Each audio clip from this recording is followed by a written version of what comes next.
Welcome to my presentation, Integrated Machine Learning in Fluid Dynamics, explaining relaminarization events in wall-bounded shear flows. My name is Martin Lellep and I'm a PhD student at the University of Edinburgh. I'm very happy to speak here on the second symposium on machine learning and dynamical systems. I've attended it last year with a poster, so that I'm especially delighted to be here again. This work would not have been possible without my supporters and collaborators such as Jonathan Brexel, Bruno Eckhardt and Moritz Linkmann. This talk is going to be based on three fundamental pillars. The first one is fluid dynamics, the second one is machine learning, and the last one is explainable AI. The last part makes the main attribution of this work.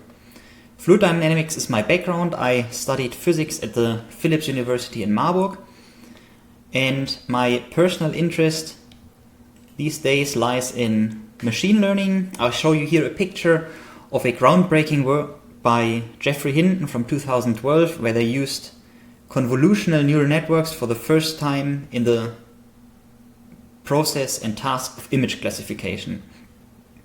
There's an ever-growing list of work that happens in between fluid dynamics and machine learning, and it started probably 5 or 4 years ago on a larger scale, and there are many interesting techniques in machine learning that are being used, such as reinforcement learning, generative models, deep learning, reservoir computing, and autoencoders. I put a small but certainly not complete list of authors and works in there so that you can dive in a little bit deeper if you're interested as well. Now, my contribution in this talk here is to bring explainable AI into the game. Explainable AI is a field that attempts to explain whatever a machine learning model might predict. The problem statement of my work, it's in general an application of machine learning to fluid dynamics. The specific problem statement here is to predict a relaminarization event in turbulent shear flows. And also, that's even the larger part of my work here, is the explanation of what the machine learning model actually learned.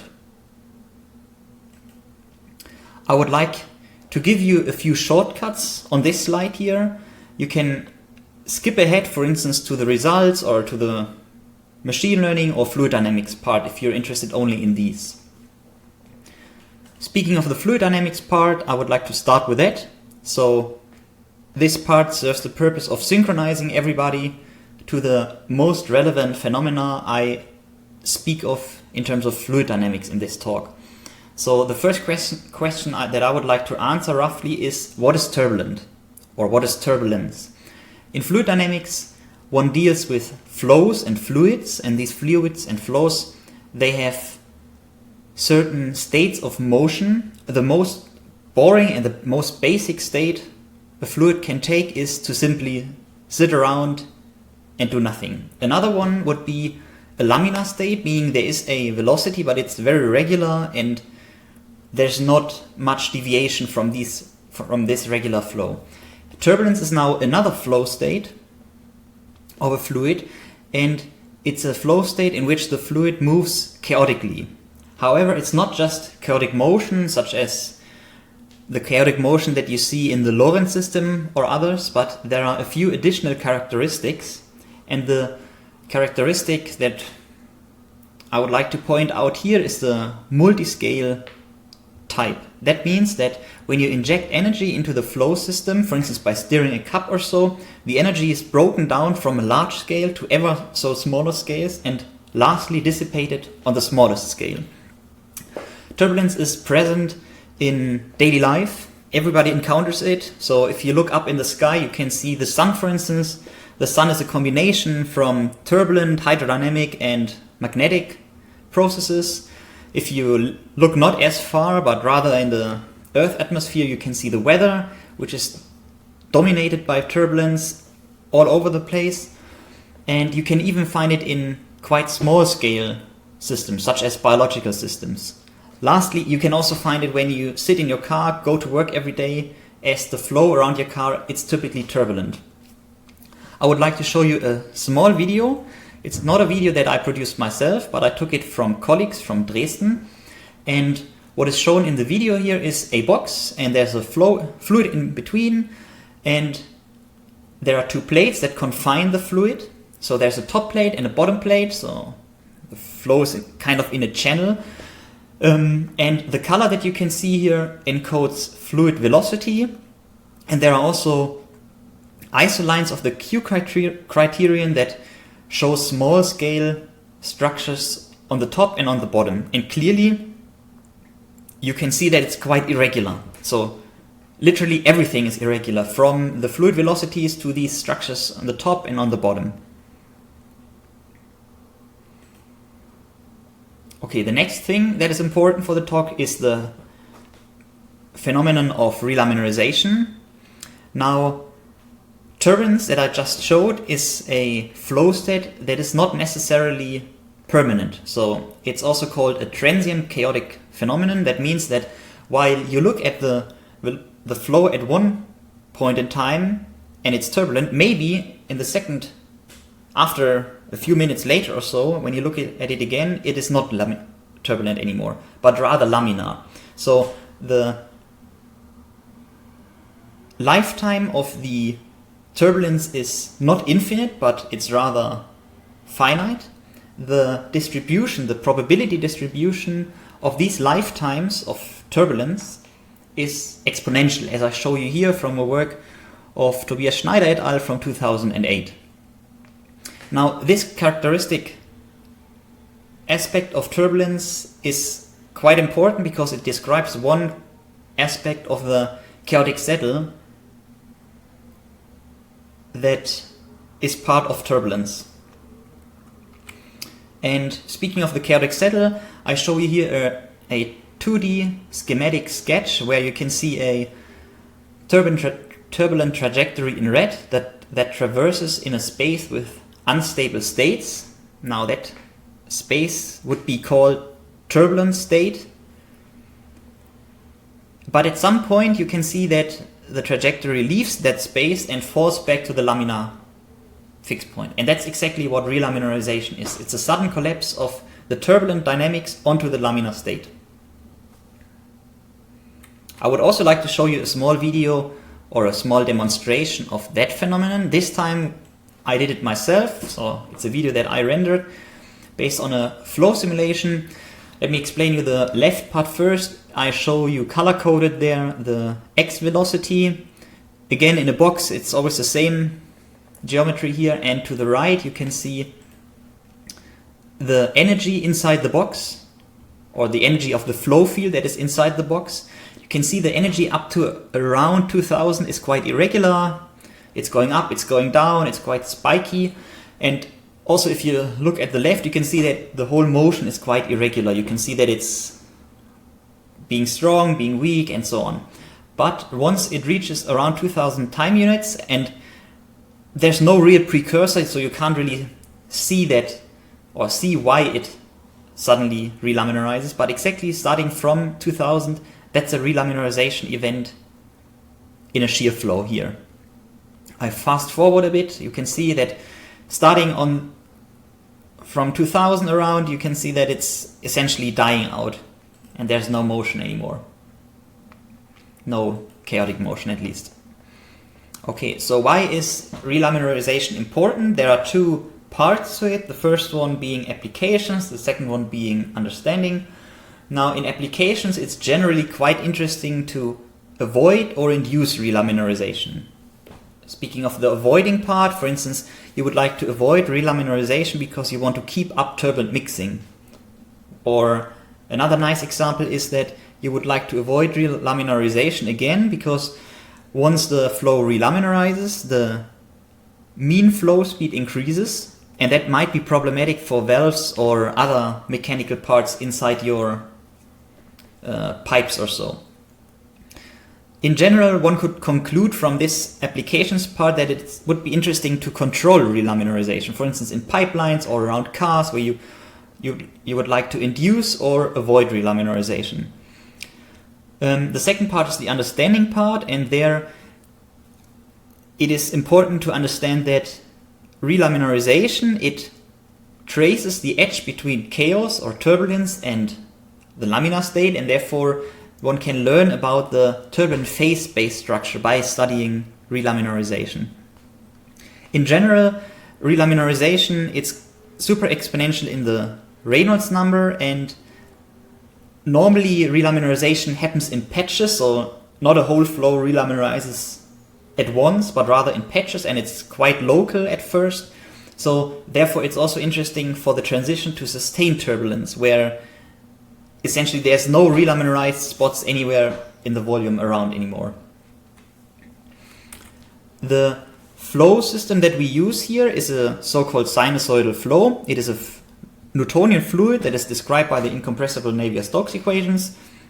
The geometry is a simple box. The box that I showed you before, it's confined by two plates in the top and the bottom. And obviously there have to be boundary conditions. It's the periodic boundary conditions in flow-wise and span-wise direction, meaning x in that direction in our notation now here. However, different from plane couette flow, for instance, the wall normal boundary condition is free slip instead of no slip. You can see a sketch here. In particular, you can see the two plates. You can see the mean velocity profile, or the laminar profile, which is not the same as the mean velocity profile. And since it's a sinusoidal flow with the free slip boundary conditions, it's a sinusoidal laminar profile. I have to note here that the characteristics and the behavior between no slip and the free slip system are very similar. So very often it's just a quantitative difference, but the qualitative behavior is very similar, also with respect to the relaminarization. We use a flow model to describe the flow, because if we used a fully resolved flow, that would be very problematic for the subsequent machine learning step. The machine learning step is already quite computationally intense, and if we increase the degrees of freedom even more with a fully resolved system, we would not be able to do what we've done here. We use a low-dimensional model of the sinusoidal shear flow, which consists of 9 orthonormal modes, and we decompose the velocity field in these 9 modes. We equip each of the mode with a time-dependent expansion coefficient and insert the whole ansatz into the incompressible Navier-Stokes equations.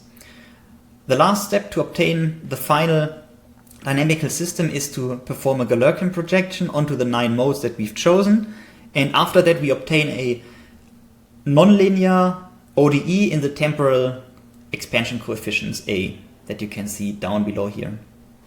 Okay, when switching from a fully resolved flow to a flow model, one has to, of course, guarantee that the characteristics of the flow model are the same as of the fully resolved flow, at least the important characteristics. And the important characteristics of this model is that it also has the exponential lifetime dependence, or the exponential lifetime distribution of the relaminarization events. That is, just as a reminder, exactly the same as the full sinusoidal flow. Also, it is based on the so-called lift-up cycle. The model is based on the lift-up cycle, and therefore it is suitable in general for the relaminarization predictions that we undertake here. Okay, another nice advantage of the flow model is that each of the modes corresponds to a physical process. There are 9 modes, and therefore there are 9 physical processes, namely the laminar profile as the first one, second one is a streak, third one is a downstream vortex, fourth and fifth are streak instabilities in spanwise directions, 6 and 7 are even more streak instabilities but wall normal vortex modes, the 8th one is a 3D interaction mode, and the 9th mode is a turbulent modification to the laminar profile. Note that the downstream vortex has been identified even in the earlies already as a dynamically relevant mode. Okay, so now I would like to come to the machine learning part. The machine learning part, we use for the machine learning model part at least, we use boosted trees. A boosted model, maybe upfront, is a model that uses weak learners, meaning machine learning models that are weak by themselves. And these are driven together in an additive way, so they are simply added up. For instance, this equation here shows some boosted model G that uses capital K small or weak learners. Being an additive model, one has to think about how to train them, and part of these boosted models is that the models are learned sequentially, meaning it's not the case that all K of the weak learners are learned in parallel, but rather the first one is learned, then the second one is learned, and each successive model tries to correct the mistakes of the previous one. That is shown down here. Now we use boosted trees, and that is now very simple to understand, because instead of the general term of weak learners, we use decision trees as these weak learners. An example is shown here. Here there's the 9-dimensional vector of some flow field in the formulation of the low-dimensional model is classified into one of the terminal leaves of the tree. There are 4 terminal leaves, and after 3 binary decisions here, for instance, is mode 1 smaller than 0.5? It is with 0.4. It is classified into this terminal leaf here, and since this terminal leaf has a value of 1 assigned, also the initially classified sample A here is also assigned the class 1, just as the corresponding terminal leaf. It is quite difficult to find the correct structure and the correct values inside, and therefore typically the gradient is used in order to help with a learning procedure. Once you take the gradient into account, it's called a gradient boosted tree, and there's one very nice implementation thereof called XGBoost that comes with a few other innovative improvements, which makes it very suitable for large-scale tasks with very big data sets, and still it's performing very well. Now, that's the machine learning model. Now we're coming to the even more interesting bit of the machine learning part, namely the explainable AI part, and for that we use the so-called SHAP values. SHAP values belong to the additive feature explanation models. So what these SHAP values attempt to perform is that they explain the output of a machine learning model. So just an example, we take some machine learning model G and we ask it to predict the value of at a sample of Z, so G of Z. And the SHAP values assign for each of the features in the sample Z, it assigns a value, the SHAP value phi here, and the important part here is that once you add all the SHAP values together, or the phis, you obtain the original machine learning model output. And therefore these phi values are also called local feature attributions, because if a feature was important, then it gets a large value assigned in terms of the phi, and if not, it's getting a smaller value assigned for the corresponding machine learning output. There are two very nice examples on the GitHub page of the SHAP value package. And let me explain you the right picture first. You can see 2 animals, a bird and a meerkat, and they are classified.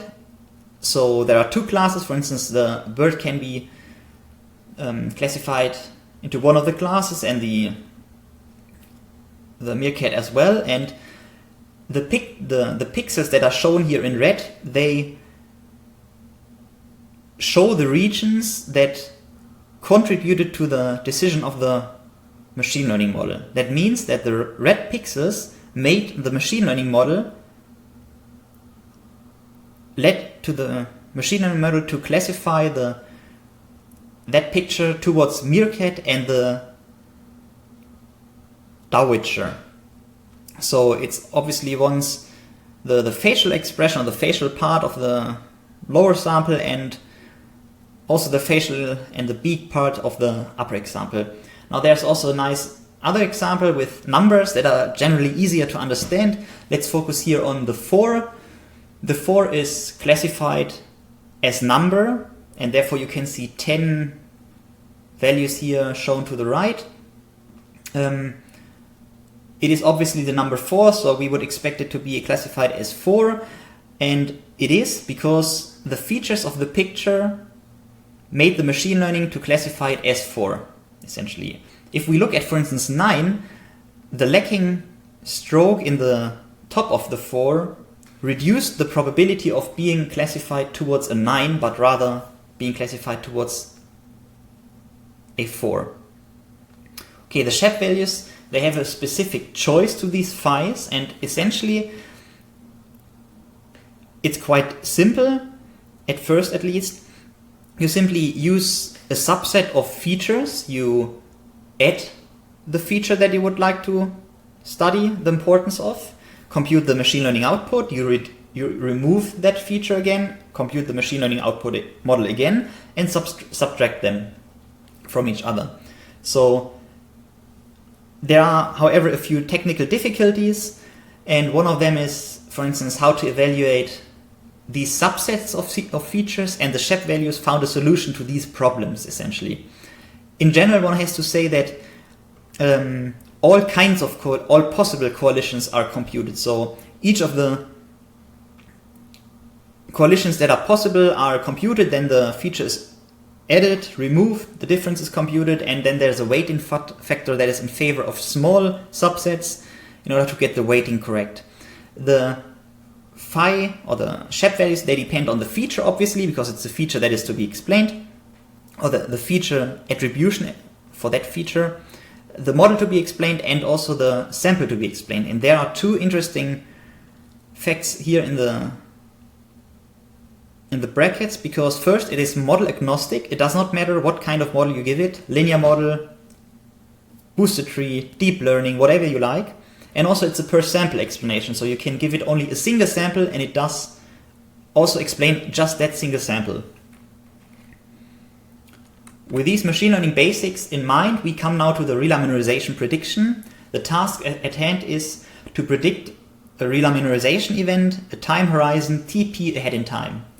Thereby, it is a machine learning classification task, and we use XGBoost. And in order to get the training data that you need in order to train, again, a machine learning model, we run a flow simulation that is shown here.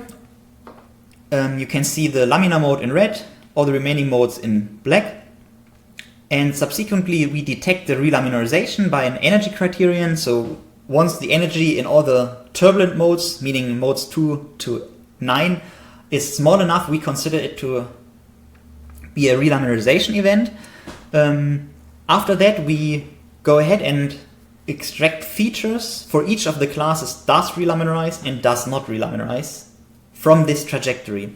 And I show you two examples here. So the blue annotations here show how a sample for the class does not relaminarize is classified, because the target temporal point here shown by the blue dashed line is not a relaminarization event. Then we go TP time units, or the amount of temporal horizon, go it back and pick a number of snapshots here, in this case 5, to make up a single machine learning sample. And this number of samples, this number of snapshots per sample is called NS in our coding scheme. The second sample that is shown here is the relaminarization, is an example that is a sample that is for the class relaminarization. It's exactly the same procedure, just that the target position is placed on purpose on the relaminarization event to get it right. We use a single snapshot, so we do not use any temporal information, we just use a single snapshot, and there's two data sets, the training data and the validation data. It is 1 million and 100K validation samples respectively.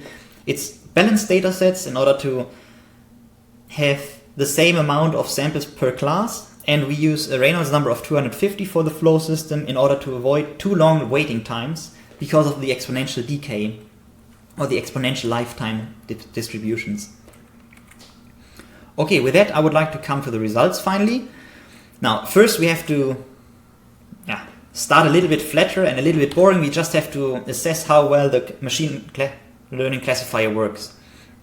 Let me show you this picture here to the right. You can see the performance. The performance is measured as prediction accuracy on the validation data set. It decays, and that's to be expected. We did a previous study that's been published in Chaos, and based on that study, it's obvious that the further you go in prediction horizon, the lower the performance has to be because of the chaotic nature of the whole system. However, if you draw close attention to the values of the prediction performance, it is very close to 1 here at the benchmark case, for instance. But in general, even 5 Lyapunov times ahead, it shows a performance of 90% plus. And therefore we conclude from this first result that the machine learning classifier is good enough for subsequent explanations in terms of explainable AI using the SHAP values.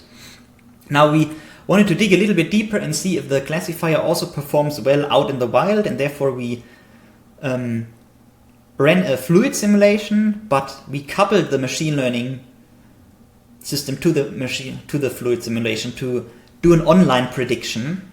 That is shown here. You can see again the 9 modes, red one being the laminar mode, and down below here you can see a stripe of colors. The green color shows positions where the machine learning classifier worked well. It did the prediction correctly, and the red positions show where it was incorrect, or where the prediction was incorrect simply.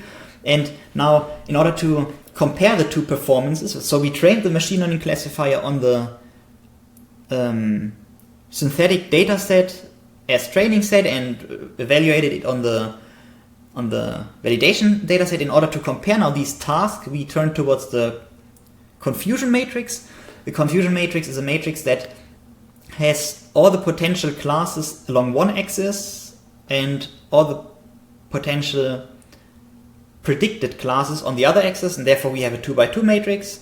The identity shows the correct predictions, and the off-diagonal elements show the incorrect ones. In our case now, false positives and false negatives. And one can see from this picture here that the performance are very similar, from which we conclude that our machine learning algorithm even performs well out in the wild in a real-life data or in a real-life scenario.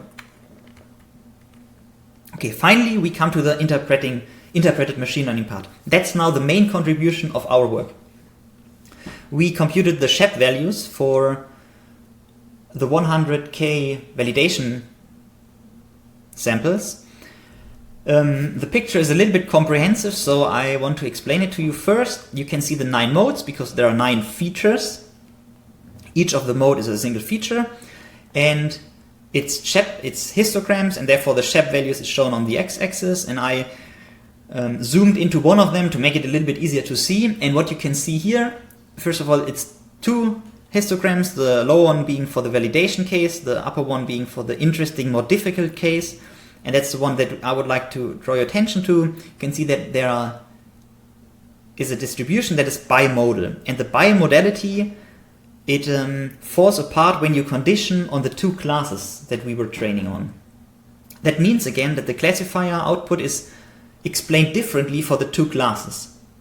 In order to quantify that a little bit further, we turn towards the importance of the features. Imagine you have a fully resolved fluid simulation, you do some machine learning task on it, and you would like to know which of the degrees of freedom were interesting or were important for the machine learning classification or the machine learning task in general.